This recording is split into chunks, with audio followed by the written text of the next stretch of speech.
खुदावंद यीशु मसीह के ज़िंदा जलाली बाबरकत पुरफजर और ला तब्दील नाम में आप सबको जो फजल टीवी देख रहे हैं उन सबको मेरी तरफ से बहुत बहुत सलाम। मेरा नाम पास्टर अदनान यकूब है और मैं biblical truth evangelical church Lahore कैंची अमर सुदू पर एज अ पास्टर अपनी खिदमत सर अंजाम दे रहा हूँ।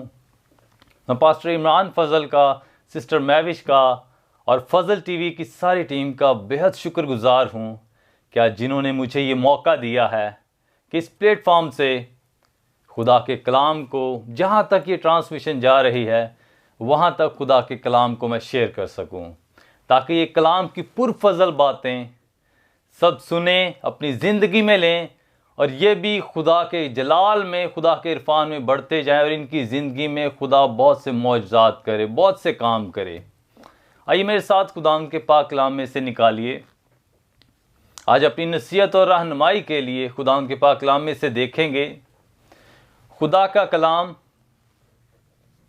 जो हीरे से भी ज़्यादा कीमती है, सोने से, कुंदन से ज़्यादा कीमती है, उस कलाम में से देखेंगे अपनी नसीहत और रहनुमाई के लिए इमसाल की किताब और उसका 24वां बाब, और हम देखेंगे उसकी 10वीं आयत।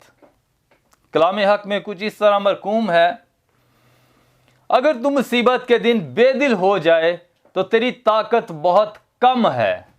Praise the Lord. खुदावंद के पाक कलाम के पढ़े और सुने जाने पर खुदावंद की खास बरकत हो। अजीजों, यहाँ पे एक मैं बात करना चाहूँगा इससे पहले कि मैं अपना कलाम स्टार्ट करूँ। आजकल जो 2021 में हम एंटर हो गए हैं, ये खुदावंद की शुक्रगुजारी है। और हम जो दुनिया में, पूरी दुनिया में जो भी 2021 में एंटर हुआ है, दाखिल हुआ है, खुदावंद की शुक्रगुजारी करते हुए दाखिल हुआ है। लेकिन इससे पहले देखिए 2020 में क्या हालात थे, बुरे हालात थे।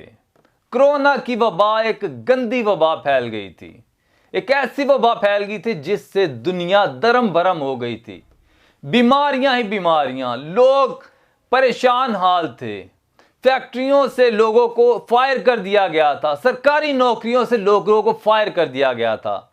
इवन के हर एक जॉब से, जहां कोई भी, कोई प्राइवेट हो, सरकारी हो या कोई डेली वेजिस पे काम कर रहे हैं, उन सबको फायर कर दिया गया। और इस तरह क्या हो रहा था, बहुत से लोग बेदिल होकर खुदकुशियां कर रहे थे।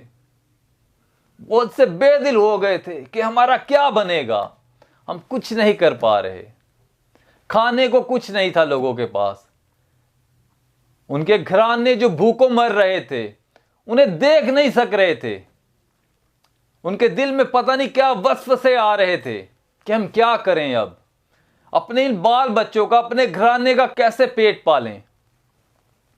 लेकिन उन हालात में भी जब वो खुदा के साथ रहे तो खुदा ने तब भी उनकी हिफाजत की, निगहबानी की और उन्हें बरकत दी। आज अगर देखें, एक और बात करना चाहता हूं। इंसान की जिंदगी में इंसान की ये जिबिल्लत है। वो जिबिल्लत क्या है कि इंसान जब भी कोई काम करता है तो वो कहता है कि मैं इसे बेस्ट करूं। अगर वो बेस्ट नहीं कर पाता तो वो ट्राई करता है, 1 दफा, 2 दफा, 3 दफा वो करता रहता है। आखिर एक वक्त आता है जब वो अपना बेस्ट नहीं दे पाता तो वो बेदिल हो जाता है, उसका दिल टूट जाता है। I can do that. अगर खुदा पर तवक्कुल रखे तो वो भी कर सकता था। लेकिन जब बेदिल हो जाता है, मायूस हो जाता है, तो फिर कुछ नहीं कर पाता। अजीजों, इंसान तो इंसान, जानवरों की एक बात सुन ले। हम अगर पढ़ते थे 5वीं से 6ठी, 7वीं, 8वीं ऊपर को क्लासों में चले जाएं तो वहां पे एक स्टोरी पढ़ते थे कि अंगूर खट्टे हैं। आप सबको भी ये बात याद आ गई होगी स्टोरी। अंगूर खट्टे कैसे हैं? एक लूमड़ी, उसे भूख लगी है, रास्ते में जा रही है, उसे बेल नजर आई है, अंगूरों की बेल। उसने कहा मैं खाऊंगी, उसका दिल ललचा रहा है खाने को। उसने खाने की कोशिश की, उसने जंप लगाया, नहीं पकड़े गए, उसके मुंह में कुछ भी ना आया। अंगूरों का गुच्छा लटक रहा है लेकिन उससे ना पकड़ पाई। उसे एक बार जंप लगाया, 2 दफा 3 दफा जंप लगाती रही कि शायद मैं इसे खा लूं, लेकिन वो नहीं पकड़ पाई। Can say that but in vain, नाकाम हो गई। फिर क्या हुआ, आखिर में उसने भी ये कहकर छोड़ दिया कि अंगूर खट्टे हैं कि वो बेदिल होकर वहां से चली गई। अजीजों, आज भी अगर हम अपनी जिंदगी में सरवाइव करने के लिए खुदावंद पर तवक्कुल करेंगे तो बेदिल ना होंगे। अगर बेदिल रहेंगे तो हम मायूसी में चले जाएंगे, और उन लोगों की तरह जो पिछले सालों में जिन्होंने खुदकुशी कर ली, जिनके हाल बदहाल ही रहे, जिनकी जिंदगियां बदहाली में रहीं, हम भी फिर उनकी तरह हो जाएंगे। लेकिन हम उनकी तरह नहीं होना चाहते। मैं आज आपको चाहता हूं कि आप बेदिल ना हो। कि आज का जो मेरा टॉपिक बनता है वो है, मैंने चूज किया है कि बेदिल, हमें बेदिल नहीं होना। वो लोग जो बेदिल हुए उसकी चंद एक मिसालें आपके सामने पेश करूंगा, लेकिन इससे पहले मैं चाहता हूं कि थोड़ा सा बेदिल को भी देख लें। मैंने इसे कलाम मुकद्दस में देखा है, इस वर्ड को। आइए हम खुदा के पाक कलाम में से इस बेदिल लफ्ज को देखें। मैं आपके सामने पुराने अहदनामा में से और नए अहदनामा में से, दोनों में से बताऊंगा ये बेदिल का लफ्ज क्या है। पहले हम चलते हैं पुराने अहदनामा में, जो कि इब्रानी जुबान में लिखा गया है, हिब्रू में। जब मैं इसे तैयार कर रहा था कलाम को, तो मैंने देखा कि एक लफ्ज का जब मायनी मैंने निकाला तो दूसरे लफ्ज पे गया तो उसका मायनी कुछ और निकल आया, उसका लफ्ज जो प्रोनाउंसिएशन थी वो कुछ और ही निकल आई। तो मेरे दिल में ये आरजू हुई कि मैं दूसरे लफ्जों को भी देखूं। तो आइए खुदा के कलाम में देखते हैं। इससे पहले कि मैं इस मायने के बारे में बताऊं, इसकी प्रोनाउंसिएशन के बारे में बताऊं, ये बताना चाहता हूं कि ये पूरी बाइबल में बेदिल का लफ्ज सिर्फ 12 मरतबा आया है, जिसमें से 8 दफा पुराने अहदनामा में और 4 दफा नए अहदनामा में आया है। और हर हवाले में इसका मतलब हमें डिफरेंट नजर आएगा। आइए मेरे साथ निकालिए। अब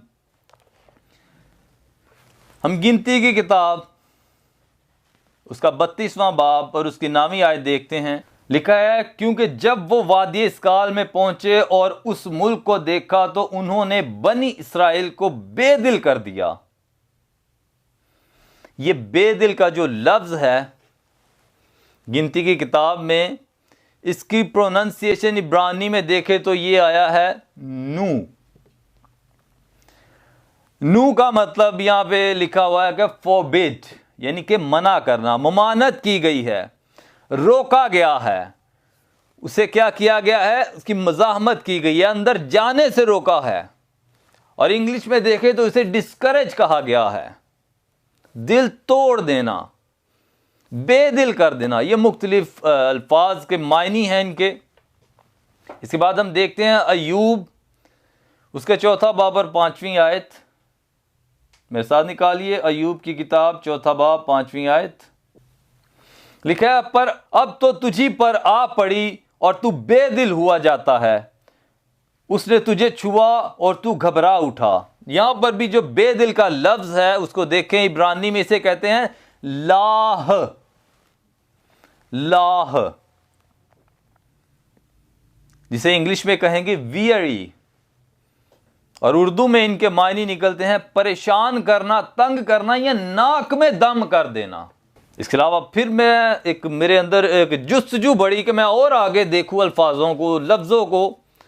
तो मैं फिर अय्यूब की किताब और उसके 6 बाब में गया और उसकी 14वीं आयत में, और वहां पर भी देखें लिखा है, उस पर जो बेदिल होने को है उसके दोस्त की तरफ से मेहरबानी होनी चाहिए, बल्कि उस पर भी जो कादर मुतलिक का खौफ छोड़ देता है। यहां पर भी जो बेदिल का लफ्ज यूज हुआ है, यहां पर भी नू या लाह की तरह एक जैसे नहीं हुए, बल्कि उनसे डिफरेंट लफ्ज आ गया। वो डिफरेंट लफ्ज क्या है, वो है मौस। इब्रानी में से कहते हैं मौस, जिसका मतलब है डिस्पेयरिंग, यानी कि मायूस कुन। इसे आगे फिर मैं और ज़्यादा मैंने कोशिश की कि मैं और ज़्यादा इससे आगे बढ़ूं।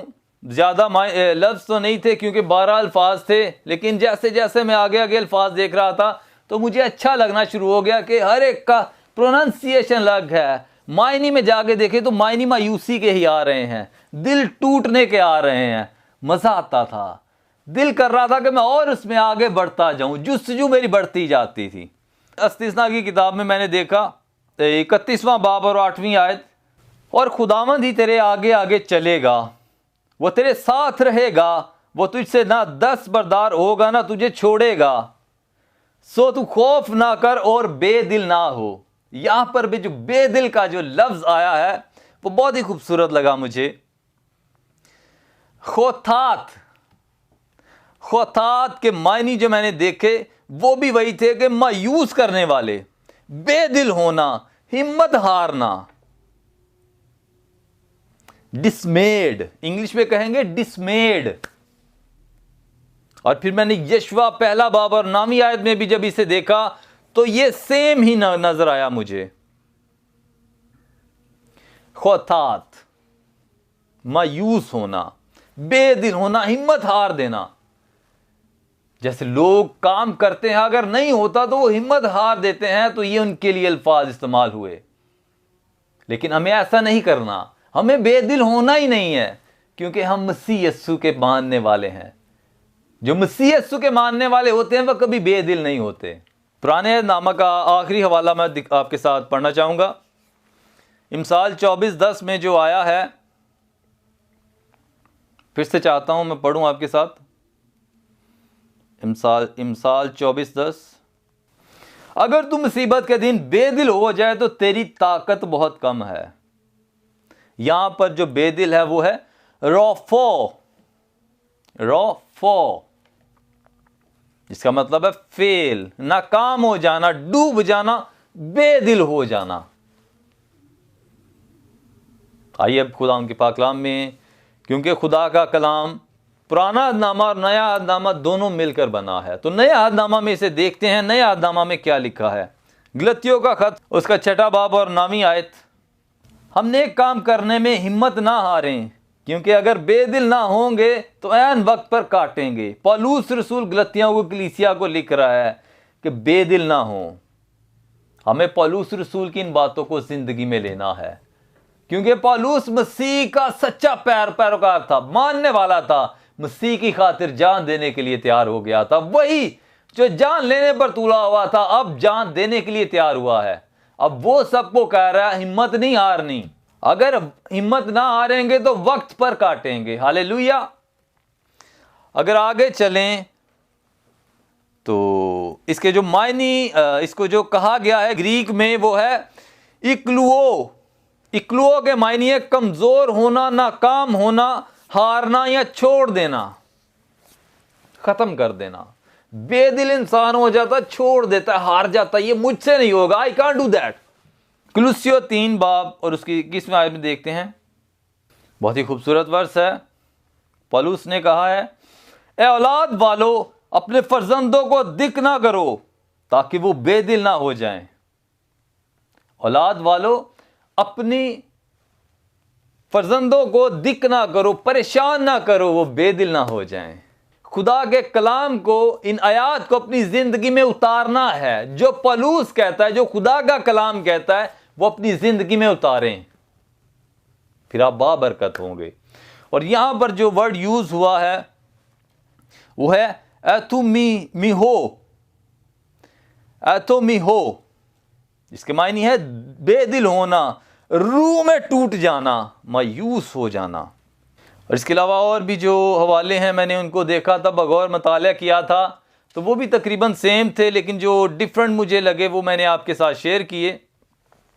एक और बात ये कहना चाहूँगा कि किसी भी शख्स की ताकत का पता या उसकी अहलियत का पता उस वक्त चलता है जब उस पर कोई मुश्किल परेशानी या मुसीबत आती है। बेशक वो बड़ा हट्टा कट्टा हो, बेशक वो बहुत ही जोरावर हो, उसकी मुसीबत का पता तब चलता है, उसकी ताकत का पता तब चलता है जब उस पर मुसीबतें आती हैं, परेशानियां आती हैं, दुख आते हैं, तब उसकी ताकत का पता चलता है वो कितनी मुसीबत में है।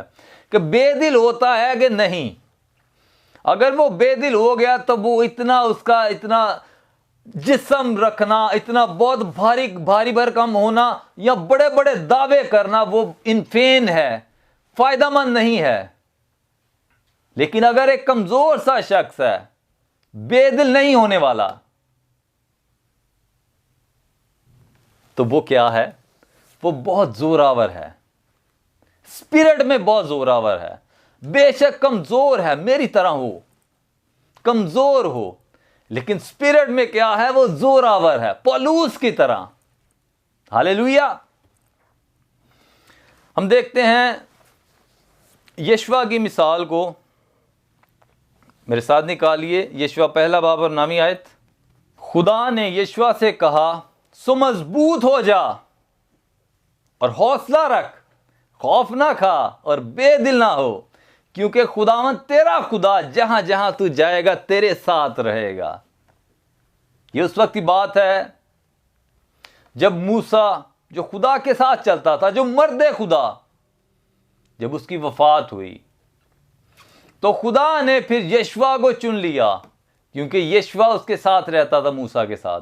यशवा को चुन लिया तो फिर उसने कहा कि मैं तेरी कौम इस्राएल का, इतना बड़ी कौम जो कि अनगिनत है, मैं कैसे रहनुमा हो सकता हूं। खुदा ने कहा तू खौफ ना खा, बेदिल ना हो, जहां तू जाएगा मैं तेरे साथ हूंगा, जहां तेरे पांव का तलवा टिकेगा वो जगह भी मैं तुझे दे दूंगा। बेदिल नहीं तुझे होना। और उसकी एक कुंजी दी गई है, मेरे साथ निकालिए 8वीं आयत देखेंगे, क्या खूबसूरत वर्ष है। क्या कुंजी है, क्या वो चाबी है जिससे तू बेदिल ना होगा?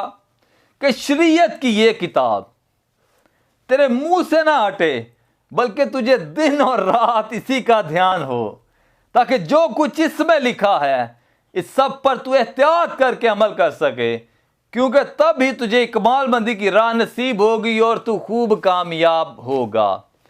शरीयत की ये किताब, ये शरीयत की किताब ना सिर्फ उस वक्त यशवा को कही गई, बल्कि आज हमें भी खुदा कहता है कि शरीयत की ये किताब हमारे मुंह से ना हटे, बल्कि दिन और रात हमें इसी का ध्यान हो, ताकि जो कुछ इसमें लिखा है उस सब पर हम एहतियात से अमल करें, और तब भी हम सबको इकबालमंदी की राह नसीब होगी और हम फिर खूब कामयाब होंगे। कोई भी मुसीबत आ जाए, कोई परेशानी आ जाए, कोई दिक्कत आ जाए, कोई प्रॉब्लम नहीं होगी। लोग देखते हैं कि मुसीबत, परेशानी, दुख आए तो भागते हैं, बीमार हो तो डॉक्टर्स के पास जाते हैं, कोई परेशानी हो तो उस परेशानी का जो मदावा करने वाला है उसके पास जाते हैं। लेकिन अजीजों, आज मैं आपको यही कहना चाहूंगा, बेदिल कभी ना हो। अगर बीमार हैं तो यीशु के नाम से इस शरीयत की किताब को अपने मुंहों से लगा लें, इस कलाम को पढ़ा करें, तो बीमारियां यीशु के नाम से जाएंगी। यीशु ने हमें इख्तियार दिया है कि जाओ, सांपों बिच्छुओं को कुचलो और दुश्मन की कुदरत पर गालिब आओ। तो वो हम दुश्मन की कुदरत पर तभी गालिब आ सकते हैं जब हम इस शरीयत की किताब को अपनी जिंदगी में लेंगे। Praise hallelujah. हम देखते हैं हिजकिय्याह की बीमारी और सेहतयाबी। दूसरा सलातीन में क्या हुआ कि हिजकिय्याह जब बीमार पड़ गया तो वो बेदिल हो गया, अब तो मैं बचनेगा ही नहीं, मैं तो मर जाऊंगा। लेकिन एकदम से उसे याद आया कि शरीयत में क्या लिखा है। मूसा जो अहकाम लेकर पहाड़ से नीचे आया था तो उसने क्या कहा, उस अहकाम में क्या लिखा था कि तू खुदावंद अपने खुदा की इबादत करना, तब वो तेरे रोटी पानी पर बरकत देगा। और खुदा ने कहा मैं तेरे बीच में से बीमारी को दूर करूंगा। यह खुदा के कलाम में लिखा हुआ है। बीमारियां भी दूर खुदा करने वाला है। उसे ये जब बात याद आई कि खुदा के हजूर में झुकना है और बीमारी दूर करने का भी कहा गया है, और भी बहुत बातें हैं, खून ना करना, चोरी ना करना, जिना ना करना, अपने माँ बाप की इज्जत करना, उसका ध्यान जब उन बातों की तरफ गया तो उसने कहा यह बात लिखी है कि वो हमारे दरमियान से बीमारियों को दूर करेगा, तो मैं उस खुदा के हजूर क्यों ना झुकूं जिस खुदा ने मुझे कह दिया है कि अपना बंदोबस्त कर ले, तो उसी वक्त वो दीवार की तरफ मुंह रुख करके बैठ गया, अपने घुटनों पर हो गया और दुआ करना शुरू हो गया। आए खुदा, आए बाप, मैं तेरे हजूर में वफादारी से चलता आया हूं, मुझे मुआफ कर। अगर मेरे कोई गुनाह है, गलती है, खता है तो मुआफ कर, और मैं इसी तरह रास्ते से तेरे हजूर चलता रहूंगा। खुदा ने उसकी इस दुआ को सुना, खुदा ने उसकी गलतियों को माफ किया। अगर उसने कोई बदी की है, खुदा की नजर में जो उसकी बदी हुई है उस खुदा ने माफ की। और खुदा ने अपने बंदा सामुएल को, अभी वो शहर में ही था, घर भी नहीं पहुंचा था, अपने बंदा को कहा वापस चला जा और मेरे बंदा को जाके कह तेरी उम्र, हिजकिय्याह की उम्र 15 बरस बढ़ा दी है। हालेलुया, खुदा बरकत दे। आप भी इसी तरह किया करें कि खुदा के हजूर में जो है शादमानी है, बेदिली नहीं है। जब बेदिल हो तो खुदा के हजूर में आए। हिजकिय्याह खुदा के हजूर में आया, ये नहीं कि भाग के उधर गया, भाग के उधर गया, मैं किससे कहूं कि मैं अब मरने वाला हूं, मेरी उम्र बढ़ जाए। वो खुदा के पास आया, खुदा के हजूर में झुका और खुदा ने उसकी उम्र को बढ़ाया। Praise hallelujah. हम देखते हैं नए अहदनामा में, वक्त की नज़ाकत को देखते हुए मैं चाहता हूं कि नए अहदनामा की एक दो मिसालें भी आपके साथ शेयर कर दूं। नए अहदनामा में देखते हैं यूहन्ना की इंजील, उसका 2 बाब। जब काना गलील की शादी थी तो मैं ख़त्म हो गई, सब परेशान हो गए। हम भी देखते हैं अगर शादियों में खाना कम हो जाए, कोई मैं तो नहीं कह सकते, कोई मशरूब का इंतज़ाम किया हो तो ख़त्म हो जाए तो परेशान हो जाते हैं जिन्होंने अरेंज किया होता है। अब क्या करें, अब ये चीज़ें तो ख़त्म हो गई हैं, हमारी बेइज्जती होगी, क्या किया जाए। सब आपस में मशवरत करना शुरू हो जाते हैं। तो फिर क्या हुआ, खुदावंद यीशु मसीह की माँ और उसके शागिर्दों को भी इनवाइट किया था। खुदावंद यीशु मसीह की माँ उसके खुदावंद यीशु मसीह के पास आई और कहा कि उनके पास मैं ख़त्म हो गई है। खुदावंद यीशु मसीह ने कहा, ए औरत, मुझे तुझसे क्या काम, अभी मेरा वक्त नहीं आया। लेकिन यीशु मसीह ने इसलिए नहीं कहा था ए औरत, मसीह यीशु ने इसलिए कहा था कि खुदा का काम करने आया था यीशु मसीह। बहुत से लोग इस बात को लेते हैं ए औरत क्यों कहा था। मैं यहां पे थोड़ा सा बयान करना चाहूंगा, फिर कभी ये बात हुई तो मैं जरा एक्सप्लेन कर दूंगा कि मसीह यीशु ने औरत इसलिए कहा कि जब मसीह यीशु बपतिस्मा लेकर आए थे, यूहन्ना से बपतिस्मा लिया, तो खुदा ने कहा था ये मेरा प्यारा बेटा है जिससे मैं खुश हूं। खुदावंद यीशु मसीह अपने बाप का काम करने आए थे पूरा, और वो रूह से भरे हुए थे। और ये पहला मौजज़ा तब हुआ था, रूह से भरे हुए थे वो मौजज़ात करने के लिए। खुदावंद यीशु मसीह ने कहा कि मैं अपने बाप का काम करने आया हूं। लिखा तो नहीं, लेकिन अगर हम देखें तो वही बात आती है कि वो अपने बाप का काम करने आए थे। तो उन्होंने फिर ऐसा कहा, मुकद्दसा मरियम ने कहा कि जैसा शागिर्दों को कहा, जैसा खुदावंद यीशु मसीह तुझे कहे या तुम्हारा उस्ताद तुम्हें कहे तुम वैसा ही करना। उन्होंने वैसा ही किया। खुदावंद यीशु मसीह ने कहा जो मटके हैं इन्हें पानी से लबालब भर दो। 6 मटके थे, 2 से 3 मन की गुंजाइश थी, और 6 मटकों पानी से भर दिया, लबालब भर दिया। और उन्होंने क्या किया, खुदावंद यीशु मसीह ने उस पर बरकत चाही और वो पानी मैं बन गया। उनकी बेदिली भी खत्म हो गई। फिर जो मेहमान खुसूसी बुलाए गए थे उनके पास ले जाने को कहा कि जाओ उसके पास ले जाओ। जो मशरूब उनके सामने पेश किया गया तो उसने कहा कि तुमने पहली मैं जो पिलाई थी ये उससे कहीं ज्यादा अच्छी मैं है, तुमने ये अभी तक रख छोड़ी है। सो खुदावन आपको बरकत दे। अजीजों, हमें कभी बेदिल नहीं होना चाहिए। और भी बहुत से हवाला जात हैं और भी बहुत सी बातें हैं जो शेयर करने को हैं, लेकिन वक्त मेरे पास नहीं है अब इतना कि मैं शेयर करूं। फिर कभी खुदा ने वक्त दिया तो मैं आपके साथ ज़रूर शेयर करूंगा। आइए एक छोटी सी मिसाल के साथ इसे इख्तिताम को पहुंचते हैं। पतरस, जब खुदा यीशु मसीह ने पतरस का चुनाव किया तो पतरस मछलियां, सारी रात मछलियां पकड़कर बेदिल होकर कश्ती पर बैठ गया। खुदावंद यीशु मसीह ने कहा कश्ती को गहरे में ले जाओ। उसे कहा हम सारी रात मछलियां पकड़ के आए हैं, कुछ नहीं मिला। खुदा यीशु मसीह ने कहा मेरे कहने पर अब करो, और उनके जाल मछलियों से भर गए और यहां तक के फटने लग गए। अजीजों, हमें भी बेदिल नहीं होना, जैसे खुदावंद यीशु मसीह हमें कहते हैं हमें वैसा करना है। हमारी बेदिली भी खत्म होगी और हमारी जिंदगियों में खुशहाली, बहाली, प्रॉस्पेरिटी आएगी। सो खुदावंद आज आपको बरकत दे। आइए अपनी आंखों को बंद कीजिए, सरों को झुकाइए, और मैं आज आपको ये चैलेंज देना चाहता हूं कि जिंदगी में कैसे भी हालात हों, हम भी कभी बेदिल नहीं होंगे। आज वादा कीजिए कि हम कभी बेदिल ना होंगे, बल्कि खुदा के उस वादे को जो खुदा ने उस वक्त यीशुआ से किया था, आज वो हमसे कहता है कि मजबूत हो जा, हौसला रख, खौफ ना खा और बेदिल ना हो, क्योंकि खुदा तेरा खुदा जहां जहां तू जाएगा तेरे साथ रहेगा। और कलाम की आखिरी वर्ष आपको मैं देता जाता हूं, लिखा है जो मुझे ताकत बख्शता है उसमें मैं सब कुछ कर सकता हूं। खुदावंद आज के कलाम के वसीला से आपको बरकत दे, और आप भी पौलुस की तरह कहें कि जो मुझे ताकत बख्शता है उसमें मैं वाकई सब कुछ कर सकता हूं। आमीन।